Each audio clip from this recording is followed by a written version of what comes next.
heavy workload. Hardly any private life. Lots of responsibility. Always pushed to the limit. Whenever I ask doctors and nurses why they take all of that on, they often say, because what I do has meaning. Meaning for the lives of others, and therefore for my own life as well. As a global forum for medical specialists, we asked ourselves, how can we most effectively support the work, ambition, and dedication of these individuals? We sought out dialogue. We listened, and we understood. With a supportive exchange among medical professionals who network their knowledge around the globe, so that they maintain their expertise at the highest level for their entire lives. With disciplinary approaches that promote specialization without losing the perspective on medicine as a whole. With smart, modular concepts that are compatible with the busy lives of medical practitioners and nurses.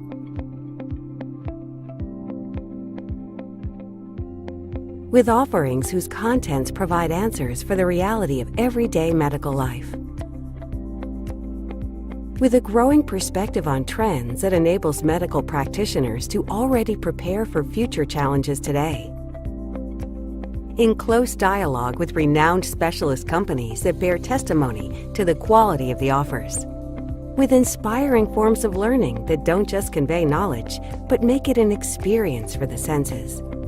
And with innovative teaching methods that prepare you not just for tests, but for life. Nurses and care assistants, physicians and hospital managers, and the people who work in the home healthcare services sector. All of those who teach and learn at the Escalap Academy share a passion for excellent medicine and very high personal standards. We invite you to join in a dialogue about health and medical care. A dialogue that is dedicated to life. Dialogue, dedicated to life.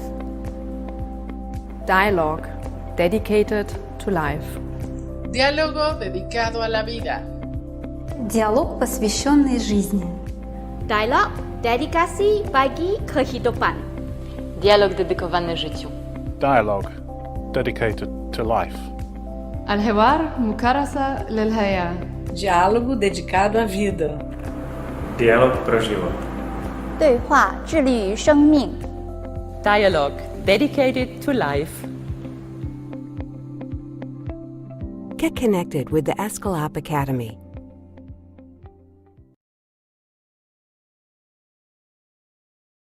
Bem-vindos. Boa noite. Boa noite a mais um evento da Academia Escalap Bebral. E estamos entrando aqui em um momento muito especial. É um momento em que nós estamos da Academia Escalap comemorando 25 anos de Academia Escalap. 25 anos de uma iniciativa muito interessante. A Academia Escalap é uma iniciativa da Bebral de ter uma divisão em que o seu produto é o conhecimento.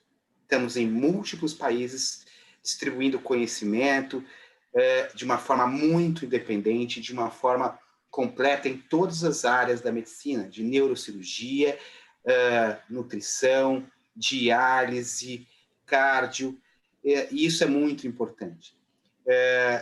Esse ano a gente tem um momento especial, 25 anos da Academia Escalap, 25 anos de que a Academia Escalap começa a entrar na vida dos médicos do mundo inteiro, e 11 anos de Academia Escalap no Brasil.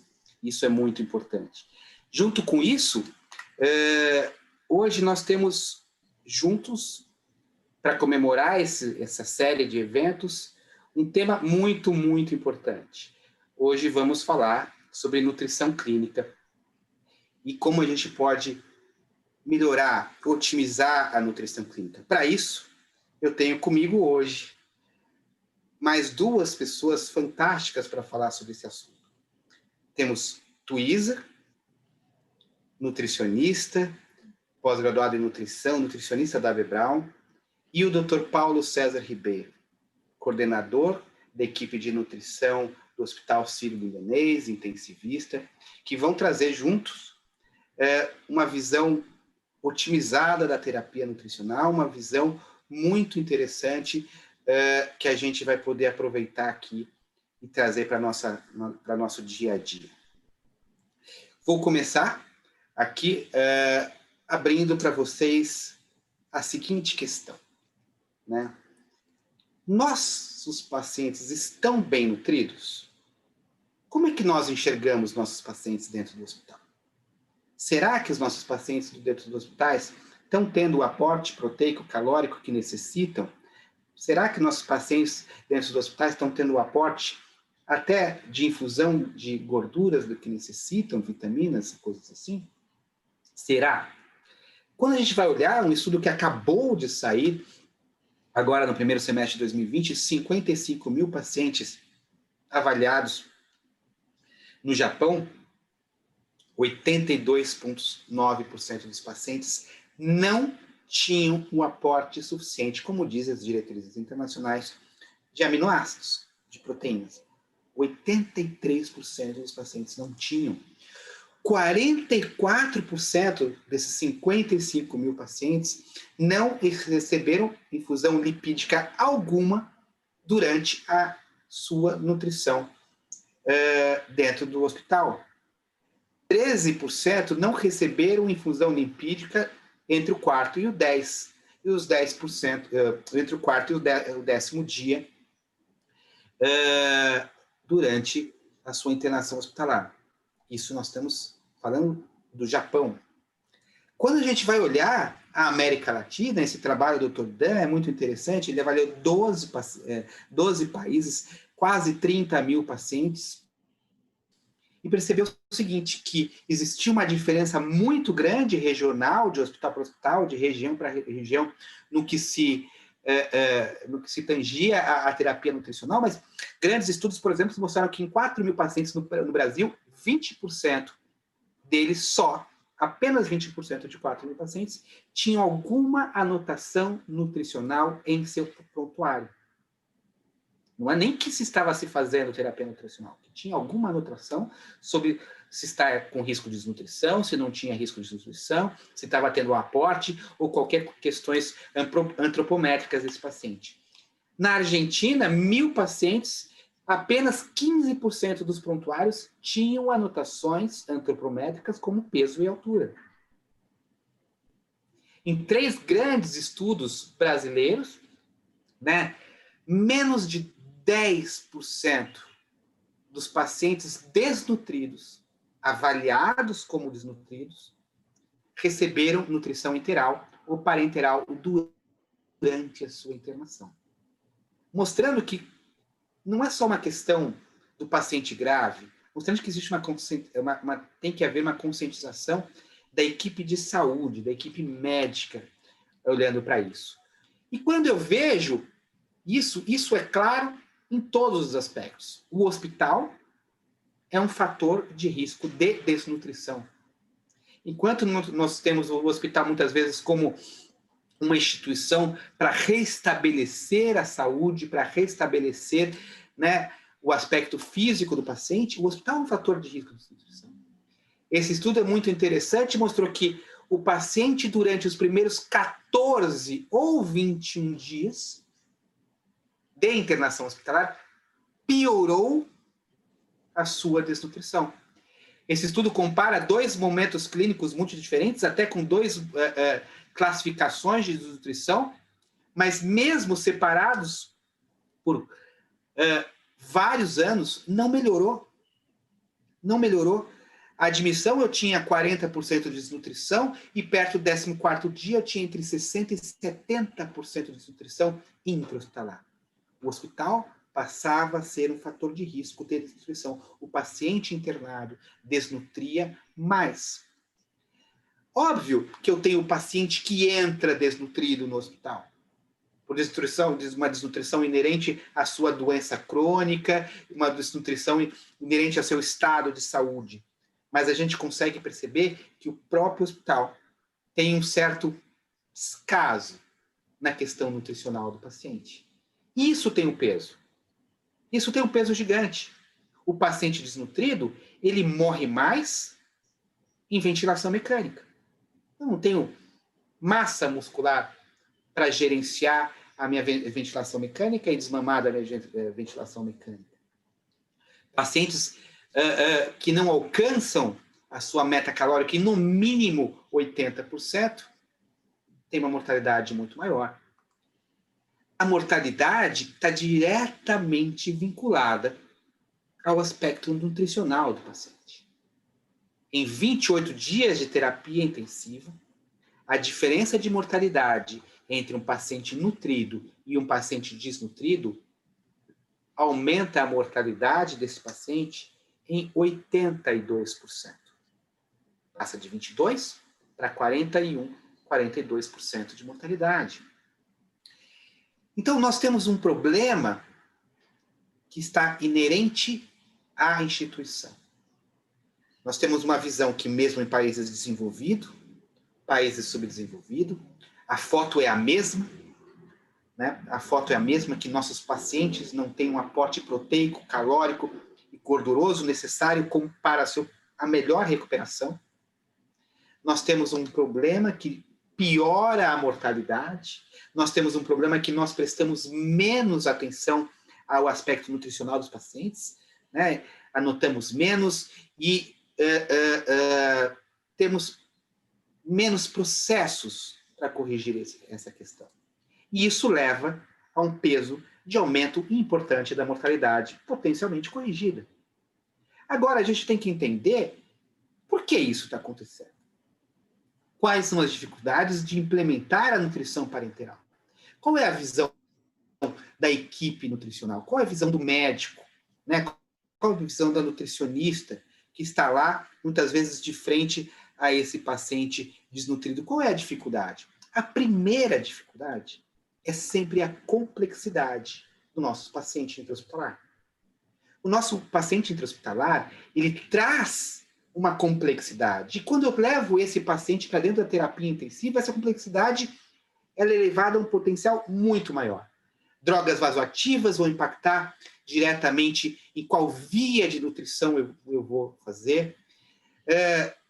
Drogas como Propofol levam a um aporte proteico, aporte calórico vindo de gorduras, muitas vezes que eu não estou prestando atenção. Esse paciente faz diálise, esse paciente está em ventilação mecânica, esse paciente é um paciente que já vem desproteinizado da sua doença crônica, e essa complexidade da terapia nutricional dentro do meu ambiente hospitalar, ele leva a uma dificuldade de se dar o passo a mais e iniciar a terapia. O paciente dentro do hospital, ele é muito mais complexo. E isso leva a um peso da decisão, né? Outra questão importante é que a terapia nutricional dentro do ambiente hospitalar, ela é complementar, ela é multimodal. Eu tenho nutrição interal, eu tenho nutrição oral, eu tenho nutrição parenteral, e elas são complementares. Eu tenho o controle glicêmico desse paciente, isso fazendo que essa complementariedade, esses momentos tragam para o médico que está prescrevendo uma certa confusão. Em qual momento que eu adentro a nutrição parenteral? Quanto eu espero de nutrição oral? Uma das grandes falhas que a gente vê é o paciente estar em uma terapia nutricional, como terapia oral, por exemplo, não alcançando a sua meta calórica, e está tudo bem. Entra-se com nutrição interal e, de repente, esse paciente não tem um aporte calórico, passa 5, 10, 15 dias sem aporte calórico e não se complementa essa nutrição interal. Então, essa complexidade de eu ter uma terapia multimodal complementar traz também um peso decisório na prescrição da terapia nutricional. E para complicar tudo isso, as nossas diretrizes elas não são lineares. Nós percebemos em vários momentos em que eu não posso dar pouca comida para o paciente, eu não posso dar muita comida para o paciente.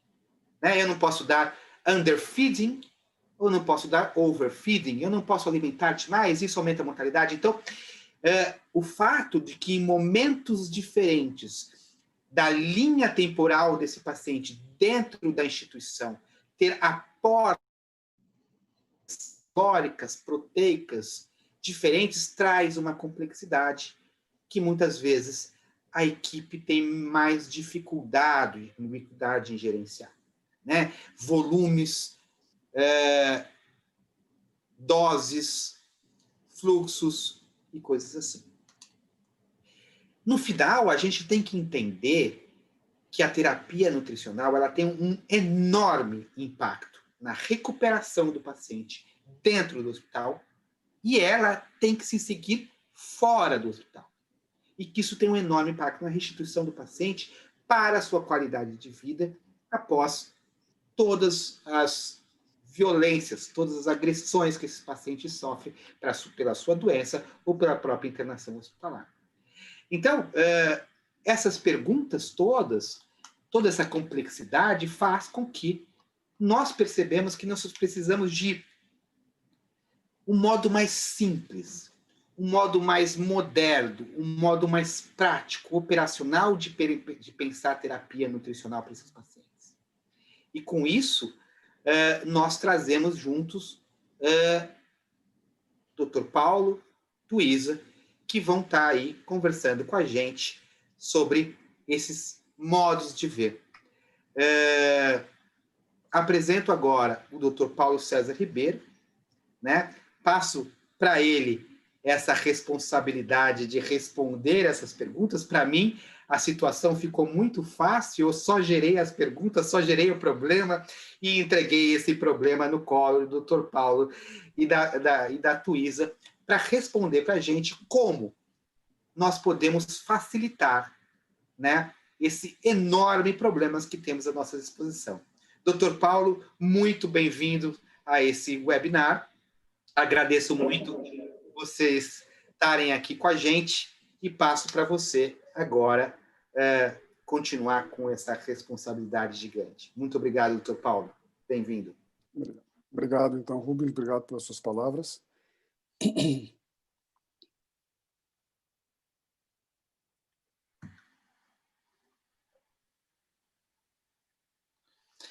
É interessante isso.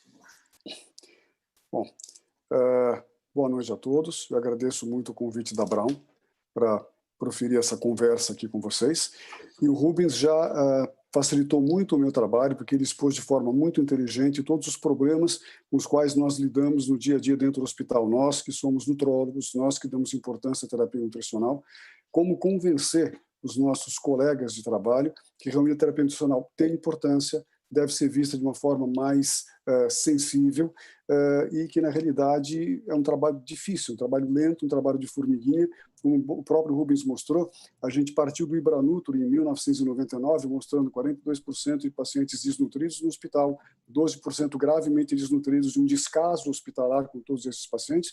Em 2014, ou seja, 20 anos, quase 20 anos depois, eu diria que 20 anos depois, nós melhoramos muito pouco a nossa situação.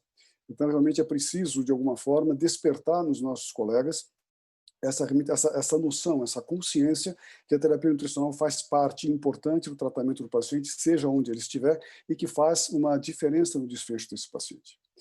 Então, repetindo o que o Rubens já disse, na realidade, a desnutrição tem uma prevalência muito importante dentro do hospital. Então, nesse estudo da Isabel Corrêa, que partiu depois do Ibranutro, que ela publicou em 1999, depois ela fez um estudo com a FELAMP, pegando então vários países, 13 países da América Latina, com pacientes todos maiores que 18 anos, e o que ela mostra é que também na América Latina, como no Brasil, a prevalência de desnutrição hospitalar é de 50%, e que a prevalência de desnutrição grave, ou seja, pacientes que tinham perdido mais do que 10% do seu peso nos últimos 6 meses, era em torno de 11%, muito parecido com os dados brasileiros. Uma coisa interessante que ela mostra, que quais são as variáveis que levam o paciente à desnutrição, e aqui eu salientei para vocês realmente a idade do paciente, ou seja, os pacientes mais idosos, eles têm uma tendência a serem mais desnutridos. Eu acho que, na realidade, mais do que 50% desses pacientes chegam à UTI desnutridos, mas, importantemente, a permanência hospitalar é um fator, como o Rubens assinalou, independente de desnutrição. Ou seja, é claro que o paciente dentro do hospital às vezes come menos pela sua condição mórbida, mas é inegável que esse paciente come menos porque existe um descaso dos profissionais de saúde que lidam com esse paciente no tocante à terapia nutricional. E uma prova clara disso é que menos do que 23% desses pacientes tinham qualquer informação relativa à nutrição nos seus prontuários e apenas 8% dos 50% desnutridos usaram algum tipo de terapia nutricional. Então, isso mostra com clareza o tamanho desse descaso, e é um descaso que, infelizmente, vem diminuindo muito pouco ao longo do tempo. Aqui reforçando, aqui são trabalhos estrangeiros, mostrando que a situação não é simplesmente brasileira ou da América Latina, mas engloba eventualmente países já desenvolvidos, com muito mais importância do que nós em termos científicos, e nesses países mesmo a prevalência de desnutrição hospitalar gira em torno de 40% e tem consequências funestas. Por exemplo, dificulta a cicatrização de feridas, aumenta os índices de infecção, aumenta a morbidade e mortalidade, aumenta a permanência hospitalar e, obviamente, tudo isso aumenta o custo desse paciente dentro do hospital. Esse é um estudo feito multicêntrico na Nova Zelândia e na Austrália, reunindo 56 hospitais e totalizando 3.122 pacientes, dos quais 32% eram desnutridos. Então, esse estudo avaliou a mortalidade hospitalar em 90 dias no grupo desnutrido e no grupo bem nutrido. Como vocês veem aqui à direita, os desnutridos tiveram o dobro da mortalidade dos pacientes bem nutridos, portanto, isso tem uma consequência muito importante no paciente dentro do hospital.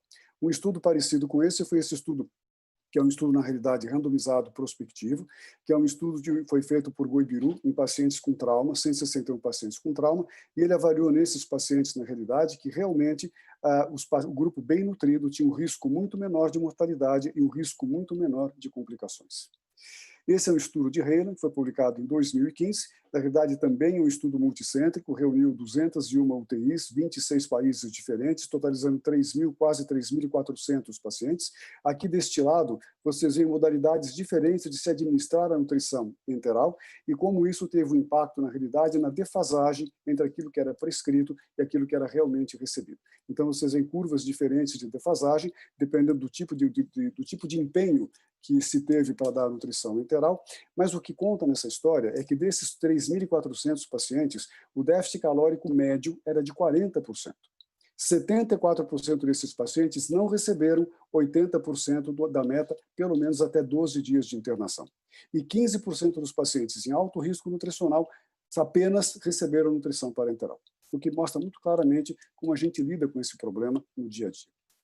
Esse é um trabalho coreano interessante, que é um trabalho retrospectivo, reunindo 211 pacientes graves sob ventilação mecânica, e esses pacientes acabaram sendo divididos retrospectivamente em 3 grupos. Um grupo que recebeu proteína suficiente, um grupo que recebeu energia suficiente, mas não proteína, um grupo que recebeu energia e proteína insuficientes. Então, vocês veem aqui nesse gráfico de cima que os pacientes que melhor atingiram a meta calórico-proteica foram os pacientes que combinaram nutrição parenteral com nutrição enteral. E os pacientes que melhor tiveram uma chance de sobreviver foram aqueles pacientes que tiveram uma oferta proteica adequada, seguido de uma oferta calórica adequada e proteica inadequada, e, por último, aqueles que tiveram uma oferta calórica e proteica inadequada foram os que tiveram menor chance de sobrevivência. Portanto, nós podemos concluir até agora que a desnutrição hospitalar é de alta prevalência, que ela traz sérias consequências e que isso pode ser minimizado por uma terapia nutricional adequada. É claro que a nossa prioridade sempre é a nutrição enteral por aqueles já conhecidíssimos fatores de melhorar, enfim, a imunidade intestinal, preservar a barreira intestinal, preservar microbioma, pelo menos minimizar distorções de microbioma. Então, sem dúvida, a nossa prioridade é essa. Mas não podemos esquecer da nutrição parenteral como uma ferramenta utilíssima para você atingir uma meta calórico-proteica e para você fornecer para esse paciente uma terapia nutricional adequada. E uma coisa que nós temos que apagar de uma vez do ambiente hospitalar é aquela ideia retrógrada de 30 anos atrás que a nutrição parenteral provocava mais complicações do que benefícios. Isso hoje em dia é uma total estupidez, porque hoje em dia a gente controla muito bem a glicemia do paciente, nós temos insumos muito mais fisiológicos para o paciente, nós administramos nutrição parenteral de uma forma muito mais segura e muito mais racional. E, portanto, todo esse ranço de que a terapia nutricional parenteral estaria relacionada a complicações é apenas um ranço que deve ser apagado e eliminado das nossas cabeças de preferência. Então, já que a terapia nutricional parece ser importante e já que a terapia nutricional parenteral parece ser um bom adjuvante para se conseguir uma terapia nutricional adequada, a próxima pergunta é: dar nutrição parenteral é seguro? E aí eu trago para vocês alguns trabalhos. Esse é um trabalho da Sheila Harvey, que foi feito na Grã-Bretanha. É um trabalho que foi feito randomizado, prospectivo, com uma amostragem grande de pacientes. Nós temos 1.200 pacientes em cada braço. E ela fez um estudo bastante corajoso, porque ela randomizou os pacientes no primeiro momento de internação, nas primeiras 36 horas, para receberem ou nutrição parenteral ou nutrição enteral, independente do que tivesse, do trato gastrointestinal está disponível ou não. Ela não quis saber. Esse vai para parenteral e esse vai para enteral. E ela, mais ou menos, manteve uma carga calórico-proteica parecida nos dois grupos, para um viés importante, e o que ela conseguiu, no final, mostrar. Que, no tocante ao desfecho principal, mortalidade em 30 dias, não houve nenhuma diferença se o paciente recebeu nutrição parenteral precoce ou nutrição enteral precoce. Também não houve diferença em termos de infecção e outros efeitos adversos. O que ela notou que os pacientes com nutrição parenteral acabaram desenvolvendo menos hipoglicemia e os pacientes com nutrição enteral acabaram desenvolvendo mais vômitos, mas mostra claramente nesse trabalho que as duas formas de nutrição são extremamente equiparáveis e ambas muito seguras. Esse é um trabalho já um pouco diferente, um pouco controverso.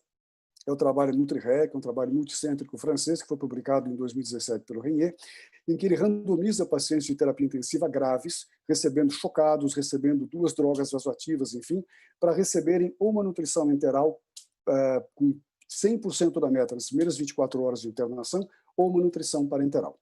E o que ele mostra é que, mesmo nessa população grave de pacientes, não houve nenhuma diferença entre os dois grupos no tocante à mortalidade e outros desfechos principais. O que ele mostrou é que os pacientes que receberam nutrição enteral tiveram mais vômitos, tiveram mais diarreia e tiveram uma maior porcentagem de isquemia intestinal, provavelmente porque ele usou uma carga muito grande de nutrição enteral precocemente em pacientes muito graves. Mas esse trabalho mostra, o corolário desse trabalho é que a nutrição parenteral nesses pacientes graves se mostrou, na realidade, mais segura do que a nutrição enteral.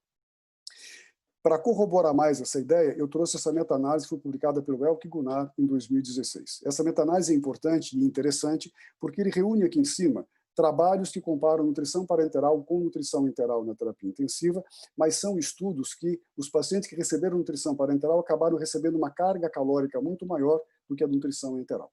E neste grupo de trabalhos, a nutrição enteral, como se diz, ela na realidade protegeu os pacientes de mortalidade. Então ela parece que foi melhor do que a nutrição parenteral. Mas quando ele reúne os trabalhos em que a nutrição parenteral e a enteral forneceram para os pacientes a mesma carga calórica, esse efeito protetor da enteral desaparece completamente, no tocante à mortalidade e no tocante a infecções. Então, tudo leva a crer que o problema não é a questão da via com que você dá a nutrição para o paciente, mas muito mais uma questão da quantidade de nutrientes que você dá para o paciente no momento adequado. Para corroborar essa ideia, tem essa meta-análise do Tian, que é um pouco mais recente, em 2018, que reuniu 16 trabalhos prospectivos randomizados, totalizando 3.200 pacientes, e ele comparou nutrição enteral precoce com nutrição enteral tardia na UTI, que não é o que nos interessa nesse momento, mas ele comparou também nutrição enteral precoce com nutrição parenteral precoce. E a conclusão final do trabalho é que não há uma evidência clara da superioridade da nutrição enteral precoce sobre a nutrição parenteral precoce nesta população de pacientes. Então, podemos concluir que a nutrição parenteral é tão segura quanto a nutrição enteral no cenário do paciente crítico. Isso se mostra cada vez mais claro no dia a dia. A próxima pergunta que se faz é, já que a nutrição parenteral é segura, usar a nutrição parenteral é benéfico? Causa mais benefícios do que malefícios para o paciente? E aqui eu trago para vocês um trabalho que é um trabalho que foi publicado pela Cláudia Heidegger, mas na realidade do grupo suíço, do Claude Pichard e da Mette Berger, que foi publicado no Lancet em 2013, que é o Supplemental Parenteral Study, que na realidade eles randomizaram pacientes graves de terapia intensiva para receberem nutrição parenteral suplementar a partir do 3º dia, quando o paciente não conseguisse atingir pelo menos 60% da meta, mensurada por calorimetria indireta, ou então eles deixavam essa nutrição parenteral suplementar para o 8º dia, ou seja, tardiamente. E o que eles mostram é que os pacientes que receberam nutrição parenteral suplementar mais precocemente apresentaram um balanço energético mais positivo durante a internação da UTI, tiveram uma tendência a menos dias de antibiótico e uma tendência a menos dias de ventilação mecânica e uma tendência que não foi significativamente, estatisticamente significante, de uma redução de mortalidade. Então, aparentemente, nesse trabalho, o uso da nutrição parenteral suplementar a partir do 3º dia de internação foi promissor e foi benéfico. O estudo econômico, de fármaco econômico desse trabalho que eu acabei de mostrar para vocês, mostrou que os pacientes que receberam nutrição parenteral suplementar precoce tiveram uma redução de custos por redução de complicações em torno de 3 mil francos, que corresponde mais ou menos a 3 mil dólares, mostrando que também a situação de benefício é um benefício também econômico para esses pacientes, não simplesmente um benefício clínico. Esse é o trabalho SPN2, feito também pelo mesmo grupo, publicado pela Annette Berger em 2018. É um trabalho pequenininho, ela estudou basicamente 23 pacientes, mas foram muito bem estudados, pacientes graves de terapia intensiva, que da mesma forma ou receberam nutrição parenteral suplementar precocemente ou nutrição enteral. E não receberam nutrição parenteral. E o que ela mostra é que o grupo que recebeu nutrição parenteral suplementar, que é esse vermelhinho, teve, obviamente, uma oferta calórica e proteica muito melhor do que o grupo que recebeu simplesmente nutrição enteral, mas que isso teve não só um impacto de oferta calórico-proteica, mas um impacto clínico importante nos pacientes. Os pacientes que receberam nutrição parenteral suplementar, eles mantiveram melhores índices séricos de pré-albumina, eles tiveram uma menor perda de massa muscular, eles tiveram uma resposta inflamatória menos agressiva, medida pela proteína C reativa, e tiveram ainda uma resposta imunológica mais adequada do que o grupo que recebeu simplesmente apenas nutrição enteral.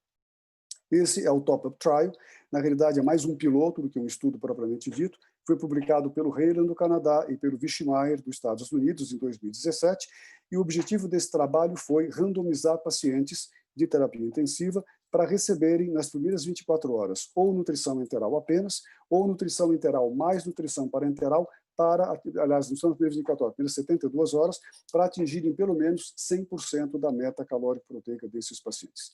Esses pacientes foram subdivididos em pacientes com alto risco nutricional pelo Nutri-Score, ou seja, maior do que 5 e menor do que 5, e pacientes desnutridos com IMC menor do que 25 ou pacientes obesos com IMC maior do que 35. E o que ele mostra, que foi o primeiro objetivo desse trabalho, que a nutrição parenteral suplementar foi muito útil em melhorar a carga calórico-proteica, principalmente de pacientes cirúrgicos, que têm uma grande dificuldade em atingir a meta calórico-proteica muito mais do que os clínicos. E ele mostra, não é um dado que foi estatisticamente significante, mas talvez porque a amostra era pequena, foram só 125 pacientes, que existiu uma tendência à redução de mortalidade quando se usou nutrição parenteral suplementar, principalmente nos grupos que tinham alto risco nutricional e nos grupos que eram desnutridos, isto no tocante à mortalidade dentro da UTI e tocante à mortalidade intra-hospitalar, mostrando que, mais uma vez, aparentemente, o uso da nutrição parenteral suplementar precoce foi benéfica nesse grupo de pacientes. Então, nós podemos concluir que a nutrição parenteral é segura e a nutrição parenteral é benéfica. Ela traz benefícios claros para o paciente. E quem de nós já não viveu dentro da UTI, ou mesmo fora da UTI, esse tipo de situação? Você começa a dar nutrição enteral para o paciente, você tenta alcançar, se dirigir para alcançar uma meta calculada, uma meta medida, e de repente o paciente faz uma distensão. E você tem que parar, você tem que às vezes voltar atrás, ou tem que se estacionar nessa meta que você alcançou até agora, aí depois você resolve o problema da distensão, aí você consegue aumentar um pouquinho mais a meta calórico-proteica para atingir o seu alvo, e de repente o paciente faz uma diarreia, e você tem que voltar tudo para trás, voltar a meta calórico-proteica para trás, e depois só uma vez resolvida a diarreia, você vai finalmente, por volta do 8º, 9º, 10º dia, conseguir atingir a sua meta calórica inicial. Então, esse é um problema que muitos nós enfrentamos dentro da terapia intensiva, e é nessa situação, por exemplo, que a nutrição parenteral, principalmente nos pacientes desnutridos, é de extrema utilidade para manter uma plataforma nutricional adequada, enquanto nós tentamos resolver os problemas que aparecem com a nutrição enteral.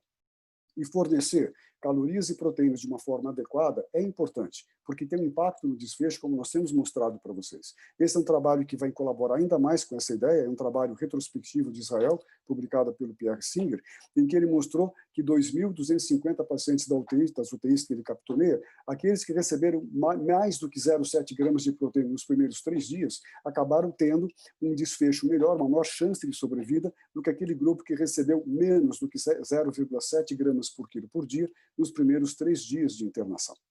Esse é um estudo, na realidade, aquele mesmo estudo que o Rubens citou, que é um estudo muito interessante, que é esse estudo japonês, que foi um estudo retrospectivo de 18 anos de observação, e, na realidade, esse estudo reuniu praticamente 55 mil pacientes, dos quais 70% deles eram pacientes idosos, com mais de 70 anos, e 30% desnutridos. E olha que interessante, como o Rubens já citou para vocês, 40% dos pacientes receberam menos calorias, e isso é o uso de nutrição parenteral hospitalar.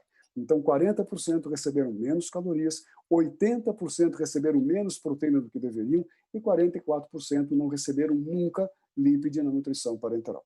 Então, isso nos alerta para o seguinte: é importante reconhecermos a importância da terapia nutricional parenteral, mas é importante prescrevermos a nutrição parenteral de forma adequada dentro do hospital, senão os efeitos dela não serão os mesmos, obviamente. E qual é essa adequação proteico-calórica que nós devemos buscar? Na verdade, em função das diretrizes, dos guidelines internacionais e nacionais, a carga calórica, dependendo do paciente, de onde o paciente esteja, se é na UTI ou fora da UTI, ou do momento que o paciente esteja na UTI, é uma coisa que vai desde 20 calorias por quilo por dia até 35 calorias por quilo por dia ou mais, e a carga proteica, em média, vai de 1,2 até 2 gramas por quilo por dia, mas a dose mais frequentemente utilizada é alguma coisa entre 1,3 a 1,5 gramas por quilo por dia, enquanto que as calorias também giram em torno de 25 a 30 calorias por dia, como sendo a coisa por quilo por dia, que é, na verdade, a quantidade mais frequente que nós utilizamos. Mas só saber quanto o paciente deveria receber com 100% dessa carga calórica proteica não é adequado. Nós precisamos entender qual é o momento certo de nutrir esse paciente, ou seja, quando começar a terapia nutricional e quanto oferecer na terapia nutricional em termos de dependência de tempo, ou seja, dependendo do momento que o paciente esteja. E aqui eu vou trazer para vocês 2 trabalhos. Esse trabalho é o EPANIC, largamente conhecido, publicado pelo grupo de Leuven, da Universidade de Leuven, da Bélgica, foi publicado em 2011, ele suscitou uma consternação no meio científico naquela época, porque é um trabalho que tem uma amostragem imensa, são 4.000 pacientes randomizados para receberem nutrição parenteral precoce a partir do 3º dia, se não conseguisse atingir 60% da meta com a nutrição enteral, ou nutrição parenteral tardia a partir do 8º dia. Esse trabalho tem uma série de vieses metodológicos, mas independente dos vieses, ele foi muito interessante, porque ele mostrou que a nutrição parenteral precoce era prejudicial nessa população de pacientes em relação à nutrição parenteral tardia. Em 2016, eles repetiram o trabalho em uma UTI pediátrica, um trabalho com uma metodologia um pouco diferente. Eles randomizaram as crianças, são 1.440 crianças, para receberem ou nutrição parenteral a partir do 1º dia, primeiras 24 horas, ou nutrição parenteral tardia a partir do 8º dia de internação. E os resultados de ambos os trabalhos, do EPANIC nos adultos e do PEPANIC nas crianças, mostrou que a nutrição parenteral precoce, como foi dada nesses 2 trabalhos, para atingir 100% da meta, acabou sendo prejudicial para os pacientes, porque fez com que eles tivessem um desfecho pior, principalmente no tocante a índices de infecção. Interessante esse trabalho do Van Zanten, agora feito na Holanda, é um trabalho retrospectivo de 456 pacientes de UTI. O Van Zanten tem uma UTI em que os pacientes começam a receber nutrição enteral muito precocemente, ou seja, com 6 horas de internação. E quando ele avaliou retrospectivamente essa casuística dele, ele percebeu uma coisa muito interessante. O grupo de pacientes nos primeiros 3 dias que recebeu uma carga proteica menor acabou sobrevivendo mais do que aqueles que receberam uma carga proteica maior, ou seja, maior do que 1,2 gramas por quilo por dia. Mas quando isso passava do 3º dia, aqueles que mantiveram uma carga proteica baixa passaram a morrer mais do que aqueles que recebiam uma carga proteica alta. E isso acendeu uma luz na cabeça do Van Zanten, que talvez exista um timing para se oferecer proteína dentro da terapia intensiva, como de alguma forma sugeria os trabalhos da Universidade de Leuven. Esse é um trabalho também que eu gosto muito, o trabalho também tem algum viés, em tocante a síndrome de realimentação, mas é um trabalho da Carol Braunschweig, que foi feito em Illinois, Chicago, e ela randomizou pacientes com insuficiência respiratória grave para receberem ou uma terapia nutricional mais agressiva, recebendo 80% da meta calórica proteica, ou uma terapia nutricional estándar, em que eles recebiam, em média, 50% da meta calórica proteica. O interessante desse trabalho é que o tempo de observação foi durante toda a internação hospitalar e não um tempo de intervenção tipo de 5 dias ou de 7 dias. Aí, por volta de 78 casos, mais ou menos, ela resolveu parar e fazer uma análise interina dos dados. E o que ela viu foi que o grupo agressivo tinha uma mortalidade de 40%, enquanto que o grupo estándar tinha uma mortalidade de 16%. Ou seja, o grupo agressivo tinha 5 vezes mais chance de morrer. O viés dessa história é que alguns pacientes demoraram um pouco para serem envolvidos no trabalho, acabaram começando uma nutrição mais tardiamente e não foi avaliado, ou seja, essa variável, essa mortalidade não foi ajustada, por exemplo, para a incidência de síndrome de realimentação. Então, esse é um viés do trabalho. Mas esse resultado foi um resultado extremamente importante, extremamente assustador, tanto que ela interrompeu o trabalho por futilidade. Mas em 2017 ela voltou à carga e ela fez um estudo post-hoc desse trabalho, muito bem feito, com multivariáveis, e o que ela reparou foi o seguinte: os pacientes que na primeira semana de internação receberam uma carga calórica maior, em torno de 23 calorias por quilo por dia, morreram mais. Mas a partir do 8º dia, aqueles que receberam uma carga calórica menor acabaram morrendo mais do que aqueles que não tiveram uma carga calórica maior do que 18 calorias por quilo por dia. Então, esse trabalho, isso também foi mais ou menos parecido com a carga proteica, mas não com a mesma significância estatística. E, mais uma vez, surge a ideia de um timing para nutrir o paciente, principalmente na terapia intensiva. Um timing para proteínas e um timing para calorias. Então, vocês veem que são trabalhos diferentes, feitos por autores completamente diferentes, em países diferentes, e que todos convergem para uma mesma ideia. Existe um timing e uma maneira certa de nutrir o paciente que é tempo dependente. Então, a conclusão desses trabalhos todos mostra que forçar a terapia nutricional na primeira semana de UTI, eu estou falando isso de UTI, pacientes graves de UTI, não é benéfico, aumenta a infecção e retarda a recuperação e aparentemente não depende da via que você usa, mas depende da quantidade de nutrientes que você oferece para o paciente. Algumas explicações para isso poderiam ser bloqueio da autofagia, que geralmente nos primeiros 3 dias é que os mecanismos de autofagia são os mais eficientes, eventualmente síndrome de realimentação subclínica não percebida e que aumenta a mortalidade dos pacientes, ou hiperalimentação, porque esses pacientes todos acabam produzindo uma grande quantidade de substratos endógenos e nesse período inicial da internação da UTI recebem muitas calorias não intencionalmente nutricionais. Citrato, hemodiálise, estouroglicosado para diluir drogas, propofol para sedar o paciente, e isso causa, com certeza, uma hiperalimentação, se nós não estivermos atentos para isso, o que é extremamente prejudicial e aumenta a mortalidade desses pacientes.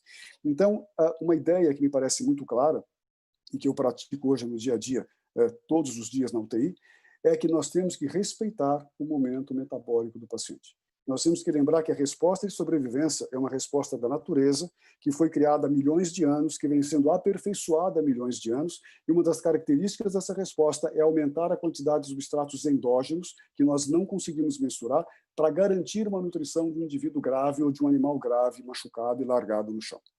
A esses substratos endógenos que não são bloqueáveis, nós acrescentamos calorias não intencionalmente nutricionais. E a elas acrescentamos, eventualmente, nutrientes que vêm exogenamente, às vezes em quantidades inadequadas. Então, a reunião de tudo isso é uma hiperalimentação com muita frequência, uma síndrome de realimentação e um desgaste metabólico do paciente que começa a apresentar mais hiperglicemia, mais uremia, e tudo isso redunda num pior desfecho. Portanto, uma das tendências hoje, uma das teorias não, uma tendência que a gente recomenda hoje, recomendado muito pela equipe, pelo grupo europeu, é que se use para nutrir o paciente dentro da terapia intensiva de uma maneira que se chama slow ramp-up. Ou seja, nós vamos aumentando progressivamente ao longo dos primeiros 3 a 4 dias, segundo alguns grupos, ou ao longo da primeira semana, segundo alguns outros grupos, que é o grupo que eu mais acredito, nós vamos aumentando progressivamente a meta calórico-proteica desses pacientes para atingir a nossa meta inicial no final da primeira semana, ou pelo menos não antes do 4º dia de internação. E só a partir do 4º dia de internação é que nós começamos a fazer calorimetria indireta, porque na realidade não adianta saber quanto o paciente está gastando, porque ele recebe uma grande quantidade de substratos endógenos que nós não mensuramos, e já estão suprindo, na realidade, parte desse gasto energético que o paciente tem. E aqui esse gráfico que foi publicado por Oshima, que é também do grupo suíço, do Claude Pichard e da Annette Berger, em que ele mostra o seguinte: essa é a curva, na realidade, de um paciente grave de terapia intensiva e que, num primeiro momento, ele recebe nutrição enteral precoce, mas ele tem uma formação muito grande de substratos endógenos, e se nós dermos nutrição parenteral, como esses trabalhos que eu citei deram, para cobrir 100% da meta, nós com certeza estaremos hiperalimentando esse paciente. Então, cuidado com a nutrição parenteral neste momento. Mas depois que passa este momento, muito frequentemente esse paciente fica subnutrido simplesmente com a nutrição enteral, e aí a nutrição parenteral suplementar seria extremamente útil para impedir a subnutrição. Uma coisa que nenhum trabalho mostrou até hoje, porque todas as interferências desse trabalho foi dar nutrição parenteral precoce para 100% da meta, mas eu não conheço nenhum trabalho que neste momento aqui, no paciente grave que não consegue receber nutrição enteral, se ele receber uma pequena quantidade de nutrição parenteral, 20% do VET, 30% do VET, será que isso faz tanto mal do que enfiar 1 litro de nutrição parenteral nesse paciente? Eu acho que não. Não tem nenhum trabalho que mostre isso, mas na minha maneira de ver, na realidade, talvez, se o problema é muito mais quantidade do que via, se eu fornecer para esse paciente precocemente a nutrição parenteral em pequenas quantidades e fizer com a nutrição parenteral o mesmo slow ramp-up que eu faria com a nutrição enteral, talvez isso seja benéfico para o paciente. Mas precisamos de trabalhos para comprovar essa ideia. Na realidade, é só uma ideia da minha cabeça. Tá? E agora, as últimas palavras minhas serão para o paciente pós-UTI. O que acontece quando o paciente sai da UTI? Quando o paciente sai da UTI, existe uma histeria da equipe médica que cuida do paciente e que esse paciente se torne autônomo o mais rapidamente possível e vá embora para casa o mais rapidamente possível, comendo arroz, feijão e batata frita e bife. Coisa que isso não acontece, porque o paciente tem uma falta de apetite muito importante, uma inapetência muito importante causada pela própria doença grave, e esse paciente não consegue comer uma comida normal. E os médicos muitas vezes insistem em tirar a sonda, em forçar a nutrição oral, e isso acaba não acontecendo. Aonde? No momento mais importante do paciente, que começa a se abrir uma janela anabólica para esse paciente, em que realmente ele vai começar a aproveitar os nutrientes que nós estamos dando para ele. E aqui eu trago para vocês um trabalho muito interessante, que é o trabalho do EHARA, trabalho que foi feito em 1999, eu acho, portanto antigo, mas um trabalho extremamente bem feito, complexo, usando calorimetria indireta, usando espaços corpóreos com íons marcados, enfim, um trabalho muito bem executado, e ele mostra que tanto os pacientes com sepse, como os pacientes com trauma, quando passam para a segunda semana de evolução, o gasto energético aumenta brutalmente, chegando num pico em torno do 10º dia de internação. E agora eu trago esse outro trabalho que eu acho extremamente interessante, que é o trabalho do Starving Minnesota Study. Esse trabalho foi feito por um professor da Universidade de Minnesota em 1944-45, estava terminando a Segunda Guerra Mundial. E ele estava muito preocupado com a desnutrição das pessoas, porque nós tínhamos na Europa uma quantidade enorme de indivíduos desnutridos que passaram 5 anos comendo pouco e comendo batata cozida apenas. E ele resolveu, então, estudar essa história da desnutrição e da renutrição. Então, ele convocou voluntariamente soldados americanos que não quiseram ir para a frente de batalha e ficaram trabalhando em outros lugares dos Estados Unidos. Ele convocou esses soldados americanos, que eram soldados troncudos, musculosos, que comiam muito bem, que faziam exercício físico o tempo inteiro, e ele provocou uma desnutrição durante 4 meses nesses soldados, e olha o estado que os soldados ficaram. Terminado esse período de 4 meses de desnutrição, ele passou a renutrir esses pacientes. E ele, porque com 2.000 calorias por quilo por dia, ele não conseguia nenhuma recuperação apreciável. Ele teve que dar para esses pacientes, para esses indivíduos, 4.000 calorias por dia, por meses, para conseguir recuperar os estragos causados pela desnutrição. Aí eu pergunto para você o seguinte: esses homens, no período de jejum, ou seja, não de jejum, de desnutrição, eles recebiam em torno de 1.800 calorias por dia fazendo exercício e trabalho braçal e 0,7 a 0,8 gramas de proteína por quilo por dia. Um paciente de UTI, em média, que passa por uma maratona tão importante quanto esses soldados americanos, recebe, em média, 1.034 quilocalorias por dia e 0,6 gramas de proteína por quilo por dia. Muito menos do que esses indivíduos. Quando esse paciente passa para a fase pós-UTI, em que se abre essa janela metabólica, esse paciente precisa receber uma carga de nutrientes adequada para repor tudo que a desnutrição causou para esse paciente. E, na realidade, é claro, eu posso lançar um de dieta oral, eu posso lançar um de suplementos nutricionais, mas muitas vezes isso não é suficiente. Nós percebemos que esse paciente, quando, na fase pós-UTI, ele precisa de uma carga calórica muito mais alta do que a gente imagina, muito mais alta do que as fórmulas preditivas podem dizer, e precisa uma quantidade de proteína, às vezes, muito maior do que aquela que a gente dá para esses pacientes. Então, para esse grupo de pacientes, é preciso uma atenção muito especial na quantidade de calorias que ele precisa, talvez até fazendo calorimetria indireta no andar e fazendo balanço nitrogenado no andar para ver a carga proteica e oferecer para ele exatamente o que ele precisa para recuperar o seu estado de desnutrição. E, mais uma vez, eu digo, nessa situação, quando a nutrição oral ou a nutrição enteral ou suplementos orais não são suficientes para isso, a nutrição parenteral também aparece como uma ferramenta extremamente importante. E, finalmente, eu gostaria de deixar esta ideia para vocês. A conquista tecnológica do homem, conseguindo pegar um prato de comida completo e enfiar na veia de um paciente, eu acho que é uma conquista tecnológica, um avanço tecnológico comparável à descoberta dos antibióticos. Quantos milhares de pacientes não morrem hoje por inanição, por ficarem meses não podendo usar seu trato gastrointestinal, às vezes anos, sem poder usar o seu trato gastrointestinal, que são salvos pela nutrição parenteral. Então, pelo amor de Deus, não vamos desprezar esse avanço tecnológico fundamental e maravilhoso que nós conseguimos ao longo dos anos. Vamos usar de forma adequada, no momento adequado, a nutrição parenteral, mas vamos usá-la. Não joguem fora essa tecnologia importantíssima para a humanidade. É isso que eu gostaria de dizer. Muito obrigado. Agora, nós vamos ter com vocês 3 perguntinhas, só para acordar vocês que devem estar dormindo, depois desse monte de coisa que eu fui falando. São 3 perguntinhas para vocês verem se vocês captaram alguma coisa do que eu falei. Então, a primeira pergunta é esta. Em relação à desnutrição hospitalar, nós podemos afirmar: melhora durante a internação hospitalar porque a atenção nutricional é melhor dentro do hospital. Piora durante a internação hospitalar apenas em função do estado mórbido do paciente. A internação hospitalar é um fator independente de desnutrição ou nenhuma das acima. Agora vocês vão ter aí um tempinho para responder. Vamos lá, pessoal? Vamos ver isto, vamos voltar. Vamos pensar com calma.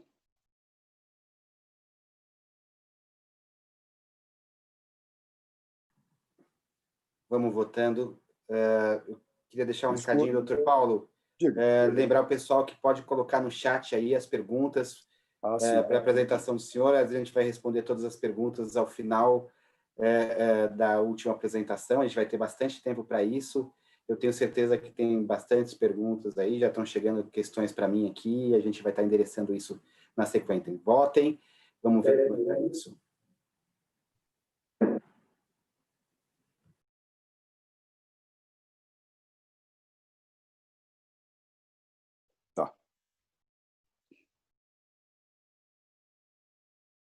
Tá bom?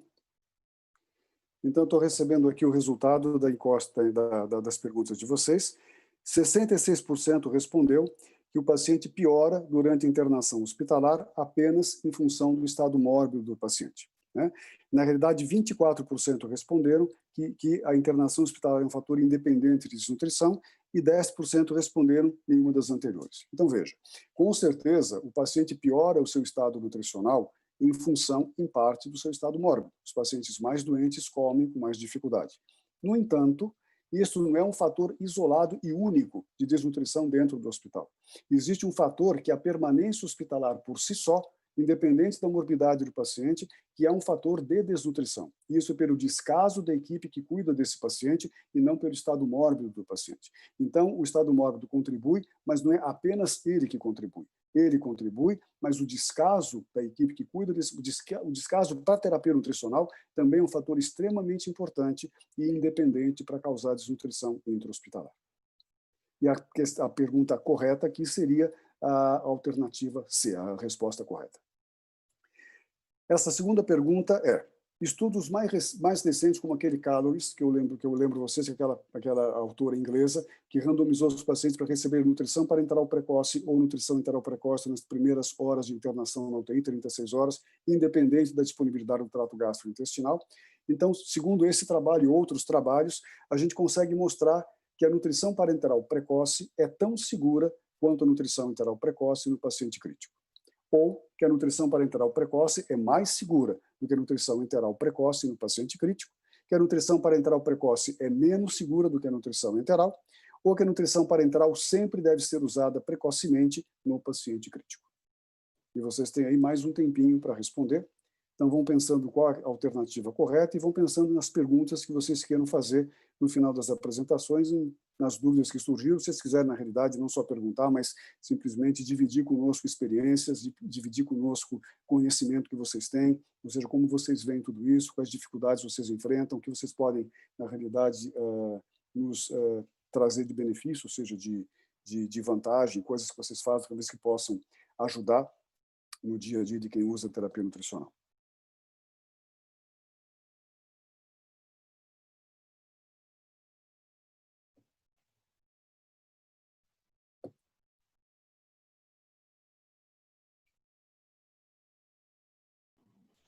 Vamos votar, pessoal. Estamos computando aqui os votos.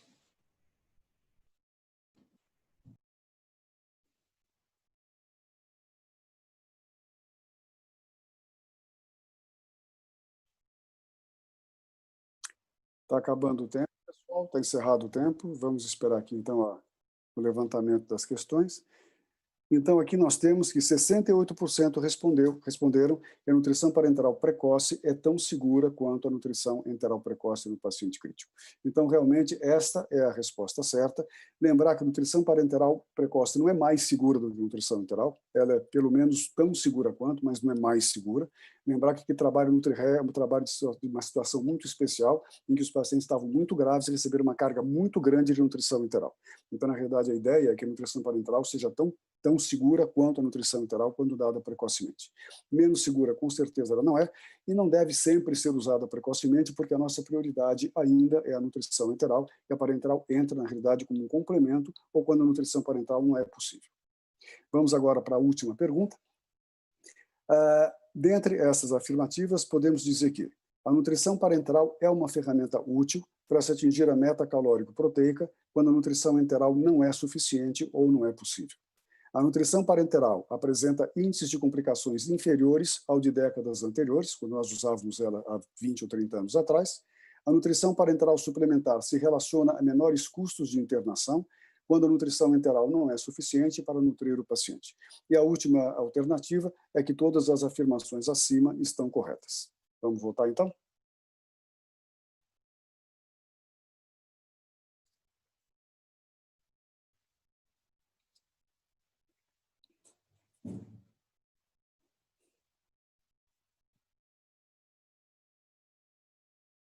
Então, vamos pensar com cuidado em cada alternativa. Vamos lembrar daquilo que nós conversamos na aula. Vamos lembrar daquilo que vocês acham, da opinião de vocês sobre isso, da experiência de vocês sobre isso. Porque, justamente calcado nessa experiência de vocês, nós vamos poder compartilhar conhecimento, compartilhar experiências e compartilhar, na realidade, ideias quando terminarem as apresentações. Eu acho que isso é o que enriquece, na realidade. Vocês têm mais 15 segundinhos para responder, que não vai ser difícil, tenho certeza que a imensa maioria de vocês vai acertar essa alternativa.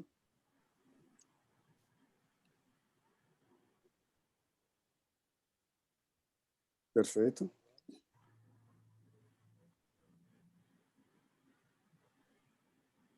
E aqui eu tenho novamente a enquete das respostas, e 90% de vocês acabaram votando na alternativa D, que é realmente a alternativa correta desta pergunta, porque todas as afirmações acima estão corretas. Então, parabéns a vocês, muito obrigado aí pela atenção, e nós vamos passar agora para a palestra da Tuísa, para terminar o nosso evento e depois passar para as perguntas.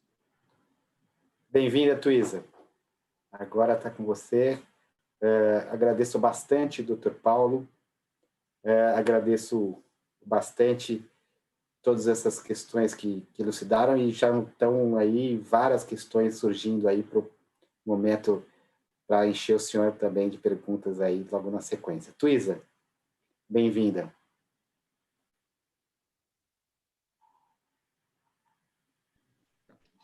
Obrigada, Dr. Rubens. Obrigada, Dr. Paulo. Agora sobrou para mim aqui falar alguma coisa depois do Dr. Paulo, né? Depois dessa apresentação incrível.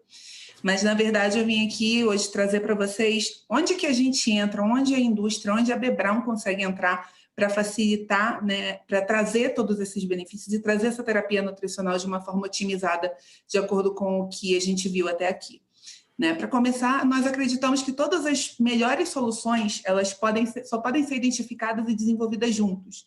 Né? Então, mediante isso é um dos pilares, né, da Academia Escolap, tudo isso que o Dr. Rubens colocou também na abertura, né? E é a nossa principal função nesse momento. E como que a gente traz, né? O que a gente vem aqui trazendo de solução? Tiago?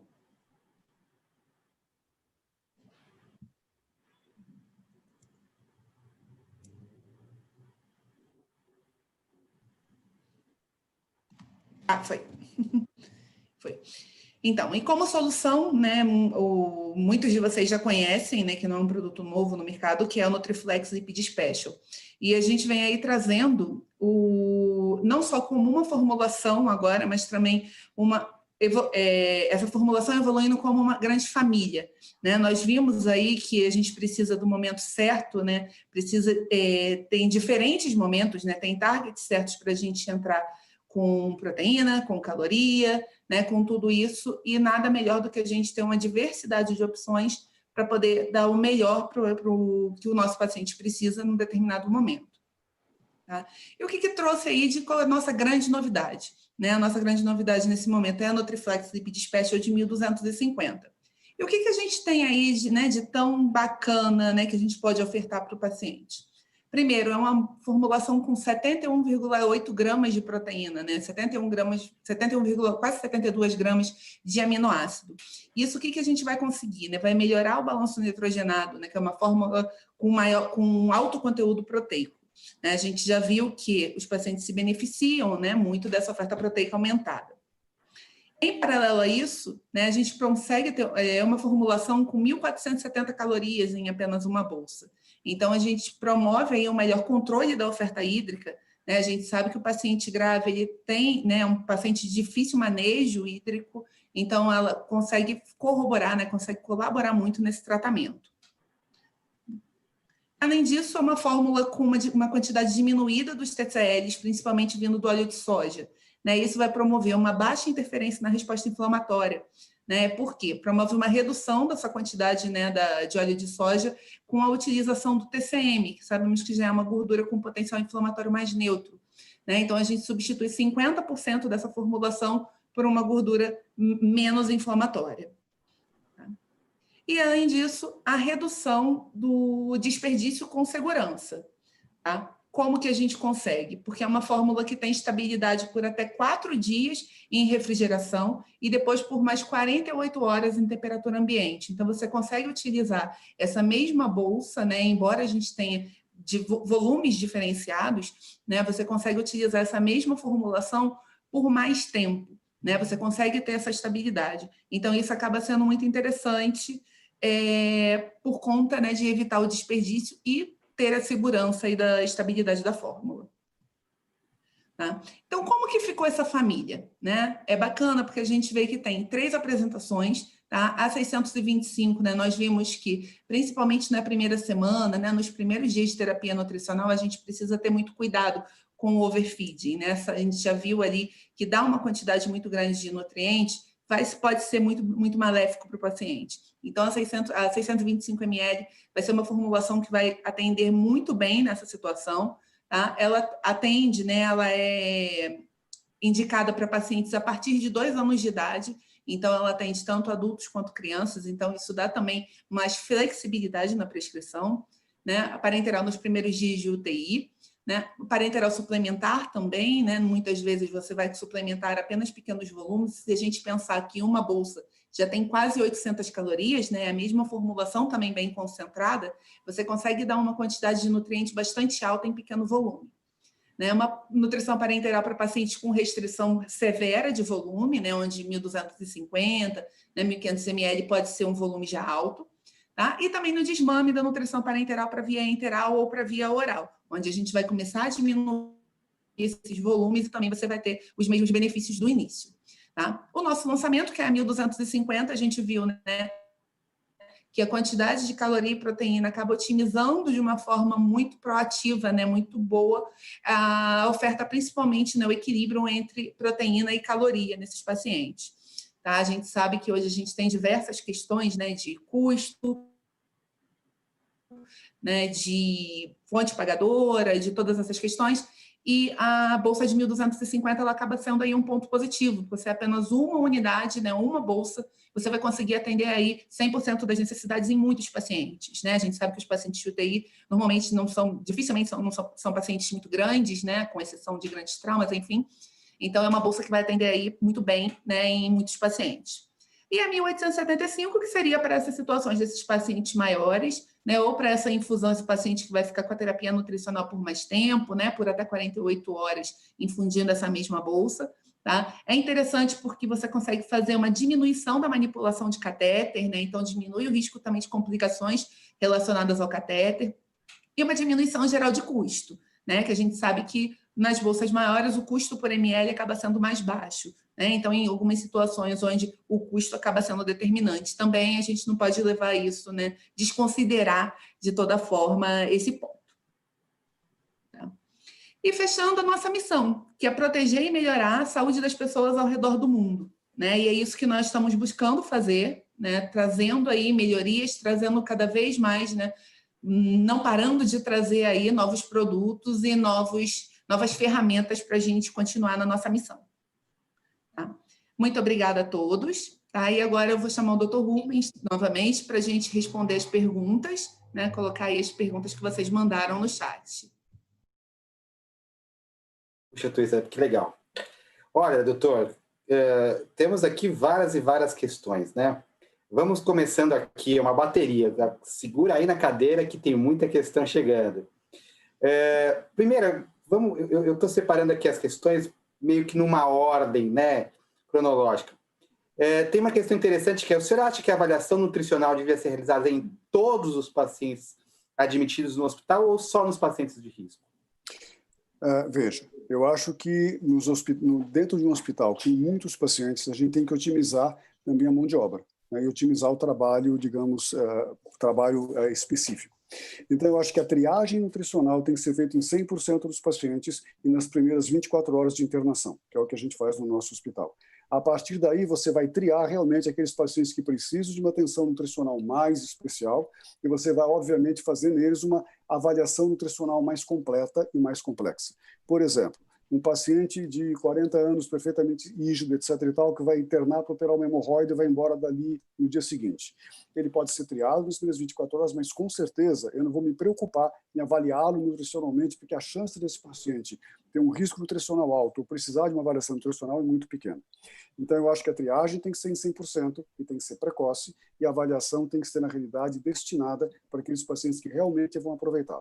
E com isso eu estou utilizando a minha mão de obra qualificada. Essa questão da triagem em 100% dos pacientes, ela é essencial. Tem uma outra pergunta aqui de Viviane.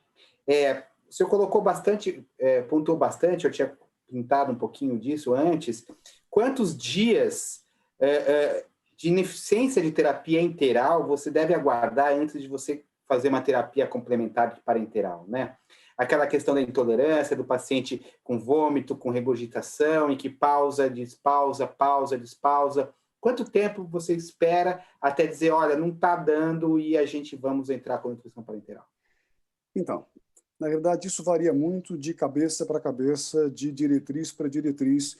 Então, vamos pensar o seguinte, por exemplo, de uma forma geral, um paciente bem nutrido, que não tem um grande risco nutricional, que está recebendo nutrição enteral em quantidade insuficiente, você pode esperar até 5 a 7 dias para entrar com nutrição parenteral suplementar, segundo os guidelines.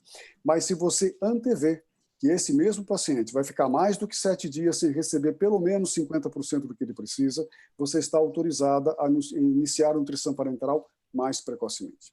Se o paciente é desnutrido, a liberalidade para você indicar a nutrição parenteral suplementar é muito maior. Porque esse paciente, cada período, cada momento que ele fica recebendo menos do que ele precisa, pode ser extremamente importante. Então, se você construir para esse paciente precocemente uma plataforma nutricional parenteral, até que ele deslanche na nutrição enteral e não perca estado nutricional, que já é pouco, entendeu? Eu acho que é muito importante. Então, você tem que, na verdade, olhar isso caso a caso e olhar isso com bom senso. Você tem que seguir os guidelines, mas de uma forma geral. No paciente desnutrido, você tem que ser mais liberal e mais precoce na indicação de nutrição parenteral. No paciente absolutamente bem nutrido e sem risco nutricional, você pode ser um pouco mais relaxado, ou seja, você pode esperar um pouco mais para iniciar a nutrição parenteral suplementar. Os guidelines são bem claros nisso. Tem o Dr. João Ricardo, está dizendo o seguinte, olha, na piora clínica do paciente, retornando a um estado séptico após parcial recuperação, você volta a ter como alvo uma meta reduzida do aporte proteico calórico ou não? Eu acho que o fato é o seguinte... Ricardo. É o João Ricardo, né? João Ricardo, a pergunta é excelente, excelente. Porque essa mesma dúvida que você tem, eu tenho todos os dias dentro da terapia intensiva. Então, veja, o que está bem definido, está mais ou menos bem definido na literatura, é que no primeiro momento de uma resposta inflamatória exacerbadíssima, você fazer uma restrição calórico-proteica é extremamente interessante e parece levar o paciente a melhores desfechos. Mas é óbvio que esses trabalhos intervêm 5 dias, 7 dias, e nós sabemos que o paciente de UTI evolui que nem uma montanha-russa. Quer dizer, ele está pior hoje, você consegue melhorá-lo, mas depois vem um outro quadro infeccioso, ele precisa de novo de noradrenalina, ele precisa de novo de outras terapêuticas mais agressivas. E o que eu faço com esses insultos repetitivos? Cada vez que o paciente tem um insulto novo, eu volto para trás? Então, não sei dizer para você e ninguém sabe dizer para você. Mas, na realidade, o que eu queria mostrar e o que eu penso é o seguinte: o paciente, ao longo da jornada da terapia intensiva, ele não é o mesmo paciente que internou na terapia intensiva, dependendo do momento em que ele está.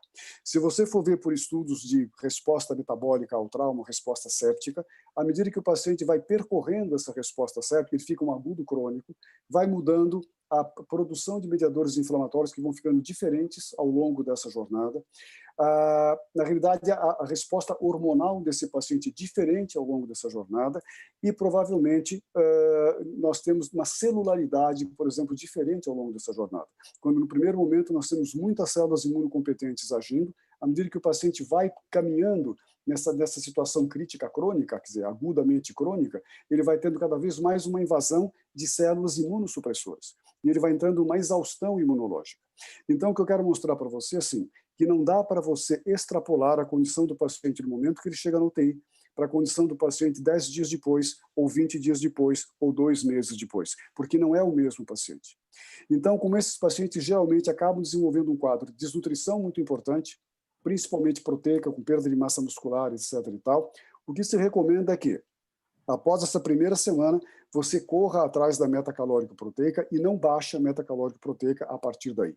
Mas é óbvio, se um paciente começa a ficar extremamente descompensado do ponto de vista clínico, muitas vezes por uma questão de bom senso, tem que reduzir um pouco a carga calórica proteica por um momento e voltá-la a aumentar quando esse paciente melhorar das condições clínicas.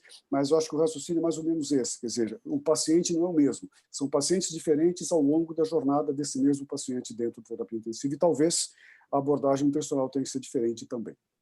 A gente ainda tem lacunas.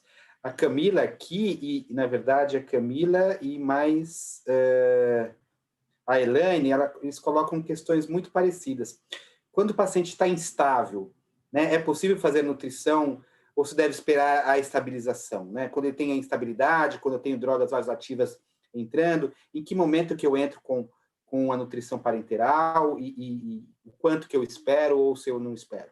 Então, na realidade, a gente tem que definir assim, tem que diferenciar o seguinte: um paciente hemodinamicamente instável, ou seja, aquele paciente que está chocado e que nós estamos tentando estabilizar o choque desse paciente, ou seja, nós estamos ajustando drogas vasoativas, as drogas vasoativas ainda estão em dose crescente, os pacientes apresentam ainda uma alteração dos parâmetros de perfusão tecidual, por exemplo, o lactato está subindo, a saturação venosa central de oxigênio está baixa, ou eventualmente está muito alta, esse paciente tem um base excess negativo, ele tem um pH acidótico, ou seja, nessas situações de instabilidade hemodinâmica, o paciente não deve receber nem nutrição parenteral, nem nutrição enteral. A nutrição enteral em questão do suprimento sanguíneo esplâncnico e a nutrição parenteral do suprimento sanguíneo hepático, e porque a parenteral pode ser, neste momento, um fator muito mais de desequilíbrio do que de homeostase. Então, eu espero esse paciente se recuperar do ponto de vista hemodinâmico para ficar estável, ou seja, uma quantidade estável de droga vasoativa, um retorno dos parâmetros de perfusão tecidual à normalidade, ou pelo menos uma queda progressiva desses parâmetros, aí eu posso pensar, se for indicado, em começar uma nutrição parenteral para ele. Exatamente. Aqui a gente tem Elaine perguntando o seguinte: e micronutrientes? Né? Em que momento que a gente pensa nessa reposição de micronutrientes? E ela coloca ainda se em paciente paliativo se entra com nutrição parenteral. Isso é uma questão bem polêmica. Exato. Então, é Luciane isso? É Elaine. Elaine. Micronutrientes, eu vou dizer para você que é um quarto escuro. Porque, na realidade, se você for ver os guidelines, o que diz os guidelines? Os pacientes devem receber as recomendações diárias de vitaminas e oligoelementos, só. Ninguém arrisca mais nada, porque é uma situação extremamente difícil de você tirar qualquer conclusão. Primeiro, porque a dosagem plasmática de micronutrientes não refere à quantidade orgânica dos micronutrientes. Segundo, porque muitas vezes o micronutriente está baixo no plasma em resposta ao trauma, à sepsia, etc. e tal, e não porque ele realmente é deficiente. Então, de uma forma geral, o que se acredita é que esses pacientes têm uma necessidade maior de micronutrientes, existem doses recomendadas para micronutrientes, existe um summit publicado pela Matt Berger em 2019, que fala na administração de micronutrientes endovenosos para pacientes graves de terapia intensiva, que eu recomendo você ver, porque ali dá uma série de noções práticas. E o que ela diz, então, acho que esses micronutrientes devem ser dados, eu, por exemplo, dou para os pacientes desde o começo, pacientes internos na terapia intensiva, eu inicialmente, mesmo com nutrição integral em pequenas doses, eu começo a dar micronutrientes por via endovenosa, porque a gente só consegue atingir uma carga razoável de micronutrientes quando o paciente recebe pelo menos 1.500 calorias de forma por via enteral. Antes disso, ele não recebe vitaminas e oligoelementos suficientes. Então, eu começo a dar isso por via endovenosa, que eu garanto que ele está recebendo, que está absorvendo, e quando ele começa a receber 1.500 calorias, eu retiro ou deixo as 1.500 calorias e um pouquinho de multivitamínico por via enteral. Ótimo. Agora, se eu estou fazendo certo, se eu estou fazendo errado, é muito difícil de eu saber. Na realidade, o que eu acho é que esses pacientes têm uma necessidade maior de micronutrientes, acho que a gente deve dar próximo das recomendações diárias desses micronutrientes e só repor em doses supernormais aqueles micronutrientes que estiverem pelo menos 20% abaixo do menor valor da faixa normal. Quando isso acontecer, você pode considerar que ele tenha realmente uma deficiência daquela vitamina, daquele oligoelemento, e você pode repor mais, digamos, heroicamente, entendeu? Com mais segurança. Antes disso, você não considera uma deficiência e você repõe as doses recomendadas diárias de nutrição parenteral, de vitaminas e oligoelementos. No tocante à nutrição parenteral em cuidados paliativos, a gente tem vários tipos de cuidado paliativo hoje. Cuidado paliativo daquele paciente que não está morrendo, que não está moribundo, mas um paciente que precisa de uma atenção psicológica mais pormenorizada, de uma atenção, mas não é absolutamente um paciente moribundo, um paciente que está morrendo. E aí não tem a menor dúvida que o paciente deve usar a nutrição parenteral. O paciente que não tem um prognóstico oncológico, ou que tem uma morte iminente, se a morte for muito iminente, os trabalhos dizem, sei lá, se o paciente não vai sobreviver 2 meses, ou se o paciente vai morrer muito provavelmente da doença e não de desnutrição, você não deve dar nutrição parenteral. Mas isso também é uma coisa de você ter um bom senso e de você avaliar paciente por paciente, e você avaliar onde você está. Quem está pagando essa nutrição parenteral? É o Estado que paga isso? Eu estou tirando o dinheiro de uma pessoa muito viável para dar nutrição parenteral para uma pessoa que não é viável? Então, esse estudo econômico tem que ser feito e aí, provavelmente você vai ser mais rígida em dar parenteral para este e não dar parenteral para aquele. Porque você está roubando de um para dar para o outro. Se a situação é uma situação que, na realidade, você tem mais possibilidade de gastar e o paciente que paga, eventualmente, de uma forma ou de outra, direta ou indiretamente, você pode pensar de uma forma um pouco mais liberal. Por exemplo, eu tenho uma paciente, já tive isso várias vezes, uma paciente com câncer de ovário, que com todas as linhas de quimioterapia esgotadas, ela tem 44 anos, ela tem 2 meses de vida, e tudo que ela quer é voltar para a casa dela e poder ficar com o filho de 12 ou 13 anos alguns meses, que seja 1 mês, que seja 15 dias. É a chance que ela tem de chegar para o filho, conversar com o filho, falar para o filho tudo que ela não pôde falar, dar para ele milhões de explicações ou milhões, não importa o que ela vai falar com o filho. Mas eu vou tirar essa chance dela poder ficar mais 15 dias vivo, mais 1 mês vivo, sem poder falar com o filho? Sem dúvida. Não vou fazer isso. Desde que as condições econômicas me permitam. Porque se as condições econômicas não me permitirem, com certeza vou ser mais rígido e vou ser mais insensível. Então, eu acho que é uma coisa muito para ser discutida caso a caso, e, obviamente, levar em consideração principalmente o quanto custa isso e quem está pagando por isso. Sem dúvida. É uma questão interessante essa. Tuísa, você achou que ia ficar sem, mas não fica, não. A estabilidade da bolsa depois de instalada, essa é uma pergunta sempre. Como é uma bolsa pronta, com várias câmeras, e quanto essa bolsa se fica estável depois que instalada? Então, a bolsa ela tem uma validade de até 24 meses, enquanto ela ainda não foi ativada, enquanto ela não foi misturada, né? Enquanto não se misturou os 3 nutrientes. Depois do momento que você faz essa ativação, essa mistura dos nutrientes, a indicação é que você já direto, né, coloque essa bolsa para ser infundida. Caso tenha algum problema, teve alguma intercorrência com o paciente, teve alguma situação que você não pode começar essa infusão imediatamente, você pode deixar essa bolsa em refrigeração por até 4 dias. Tá? Depois que você tira essa bolsa da refrigeração, ela tem estabilidade por até 48 horas em temperatura ambiente. Tá? Essa estabilidade, ela não faz diferença se você está infundindo ou não está infundindo a dieta. Tá? Você tem 48 horas para infundir todo aquele volume. Seja se você conectou o equipo nele, né? Com 1 hora, com 2, com 10 horas depois, né, de tirar e colocar nessa temperatura ambiente, não faz diferença. Depois que ela vem para a temperatura ambiente, ela tem 48 horas de estabilidade para ser infundida. Tá? Doutor Paulo, só para voltar aqui, tem uma perguntinha para o senhor repetir qual que é a referência sobre aquele trabalho de oligoelementos e micronutrientes. Então, eu não tenho a referência de cabeça, mas é uma publicação de 2019 da Matt Berger, e não lembro agora qual é a revista, porque precisa pegar no meu computador, mas se eu sair daqui não vou saber voltar nunca mais. Então, na realidade, é um summit de administração de micronutrientes por via endovenosa em pacientes graves. Tá? Depois eu posso, quem sabe, passar para vocês, você passa para elas. A gente manda isso. Eu passo o meu WhatsApp, o meu e-mail, e eu passo a referência completa, porque de cabeça assim não tenho referência. Tem uma pergunta aqui que, na verdade, ela engloba muito das dúvidas e de pessoas ao usar equipos e bolsas prontas. Como ofertar mais proteína para atender apenas com bolsa pronta? Né? Existe essa dúvida e como é que eu posso falar, esse medo de você não conseguir ofertar, né, os oligoelementos e não conseguir ofertar proteínas e calorias. Então, na realidade, em relação aos oligoelementos é muito simples. Então, você tem esquemas vitamínicos que você monta e que você dá a parte da nutrição parenteral pronta para uso, assim como você, eventualmente, repõe eletrólitos fora da nutrição parenteral pronta para uso. Isso é muito tranquilo.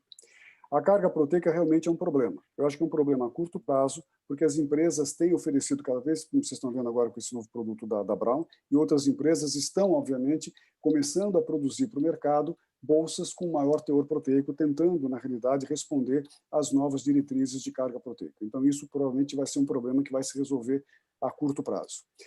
Nesse momento, por exemplo, quando eu preciso dar uma carga proteica maior do que a bolsa oferece, eu uso solução à parte de aminoácidos. Então, eu tenho solução de aminovenha 15%, que é que eu compro no hospital, e com isso eu ofereço para esse paciente uma carga extra de aminoácidos. Eu dou geralmente por 2 ou 3 horas, eu infundo ou numa outra via do catéter, ou na troca da parenteral, e, na realidade, com isso eu consigo suprir a carga proteica do paciente. O que nós temos que levar em consideração é o seguinte: por exemplo, no Círio a gente fez um grande shift, né, no último ano, antes dessa maldita pandemia, ou seja, a gente fez um grande shift de nutrição parenteral manipulada, que correspondia a 95% das nossas parenterais, para uma parenteral pronta para uso, que hoje corresponde em torno de 50% daquilo que a gente usa. E, de alguma forma, isso foi muito bem feito, com segurança para o paciente, sem prejudicar nada. Mas nós temos algumas limitações. Pacientes que precisam, por exemplo, de um volume menor. Então, para alcançar a carga proteica, se eu tiver que dar isso por fora, as custas de solução de aminoácidos, muitas vezes eu sobrecarrego esse paciente do ponto de vista hídrico. Eu uso no meu hospital soluções parenterais prontas para uso, que já tem eletrólitos. Então, algumas vezes eu me deparo com um paciente que está com 150 de sódio, que ele está com potássio de 5, que ele está com fósforo de 5, e a minha parenteral pronta para uso tem 30 miliquivalentes de sódio, tem 30 miliquivalentes de fósforo, tem 15 de potássio, e eu não posso usar, eu tenho que manipular uma parenteral para ele. Especialmente nesse momento de Covid-19, eu passo visita diariamente em todos os pacientes com Covid-19 da UTI, e eu tenho visto como nunca alterações eletrolíticas. Não sei se vocês tomam muito diurético, eu não sei o que acontece, mas eu tenho visto muitos pacientes com distorções eletrolíticas que me impedem de usar a nutrição pronta para uso.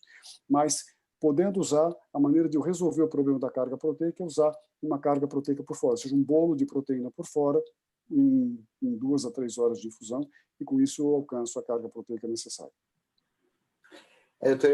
Eu sou nefrologista, então, assim, eu tenho um pouco mais de intimidade, alguma coisa assim.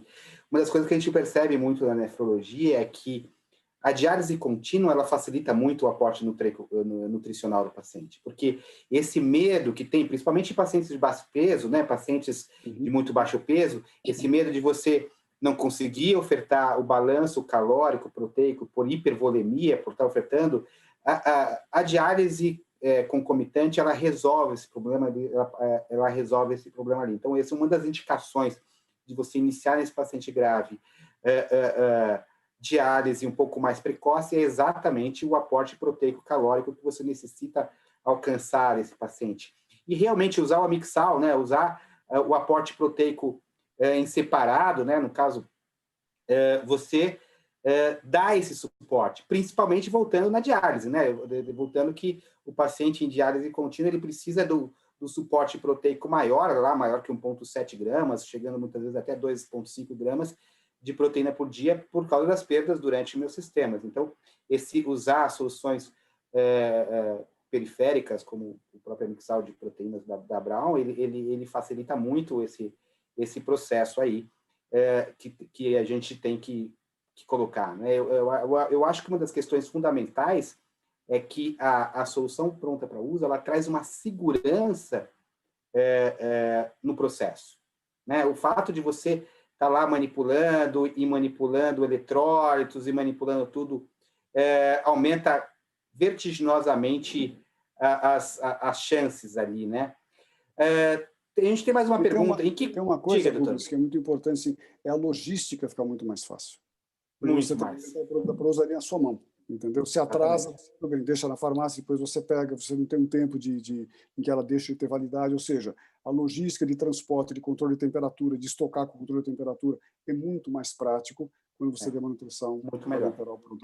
A questão também até da praticidade, né? Você ter uma bolsa pronta no seu estoque, você tem aquele paciente que você está acompanhando ali, você viu que no terceiro, quarto dia, quinto dia, sexto dia, já não está conseguindo atingir a meta.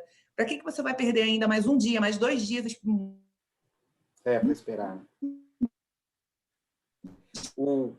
Uma das questões interessantes é que uma das perguntas aqui, a Tuísa deu uma falhada ali, uma das questões aqui em que momento... uma nutrição prática. Espera um pouquinho. Está tendo um delay. Tuísa, é que você está falhando. Pronto, voltei. Espera um pouquinho, volta, Tuísa. Voltei? Voltou. Ah, tá. Então, eu acho, não sei se pegou tudo que eu estava falando, mas assim, eu acho que um outro ponto também, a questão da praticidade, né? E a rapidez de você conseguir lançar mão de uma terapia nutricional, né? Você tem aquele paciente, muitas vezes, que está, quando a gente, como o doutor Paulo colocou aí, né? O paciente que está, às vezes, com uma via, né? Uma via interal, uma via oral, e sem receber os nutrientes que ele precisa. E depois de um período que você já está fazendo esse déficit calórico-proteico, você ainda vai perder mais tempo esperando vir uma nutrição individualizada no momento que você não precisa individualizar, né? Você pode começar com uma bolsa menor e já começar isso de uma forma muito rápida, né? Você já lança disso de uma forma muito eficiente. Na realidade, Tuísa, rápido. Uma coisa que eu gostaria de acrescentar, quer dizer, uma bolsa de volume menor é muito prática. Que, por exemplo, eu sempre começo a nutrição parenteral com 20% a 30% do VET do paciente. Então, uma bolsa de parenteral, quer dizer, que vai me fornecer exatamente 20% a 30% do VET, é uma bolsa menor, de menor volume, é uma bolsa mais barata, que oferece exatamente aquilo que eu quero, e eu não desperdiço a nutrição parenteral. Então, é muito prático isso para mim. Doutor, vamos chegando para uma última questão aqui. Quais condições o senhor recomenda parar com a nutrição parenteral? Né, interrupção da nutrição parenteral. Então, eu acho que, por exemplo, com certeza, na instabilidade hemodinâmica. Quando o paciente, por exemplo, começa a ficar muito instável hemodinamicamente, começa a necessitar de drogas vasoativas em doses cada vez maiores, superiores, e a perfusão tecidual começa a ficar ruim, é hora de parar com a nutrição parenteral e, obviamente, com a nutrição enteral, com qualquer tipo de terapia nutricional. Pacientes altamente descompensados do ponto de vista eletrolítico e do ponto de vista glicêmico, por exemplo, glicemias muito altas e distorções eletrolíticas muito graves, eu também considero que você deve parar com a nutrição parenteral, estabilizar o paciente e depois voltar com essa nutrição parenteral. E, na realidade, uma coisa que isso é puramente uma coisa institucional nossa, na realidade, nós paramos a terapia nutricional parenteral quando o paciente vai para a cirurgia. Isso é obrigatório? Não é obrigatório. O paciente poderia continuar recebendo nutrição parenteral no centro cirúrgico. Mas, às vezes, eu fico com insegurança de como esse catéter vai ser manuseado, o que vai acontecer com essa parenteral dentro do centro cirúrgico, se vai precisar usar esse catéter para sangue, para volume, etc. e tal. E eu tenho muito medo de infecção e muito medo que isso não dê certo. Então, por uma questão de segurança, nós preferimos, porque como a gente até mandava parenteral para o centro cirúrgico, mas agora, por uma questão de segurança, a gente prefere parar com essa parenteral pelo menos 2 a 3 horas antes da cirurgia, liga um soro glicosidado a 10% e ele retorna da cirurgia e, se for o caso, entra com nutrição parenteral de novo. Tá? E junto desses impeditivos, o senhor crê que hipertrigliceridemia ele é uma indicação para você parar a infusão lipídica?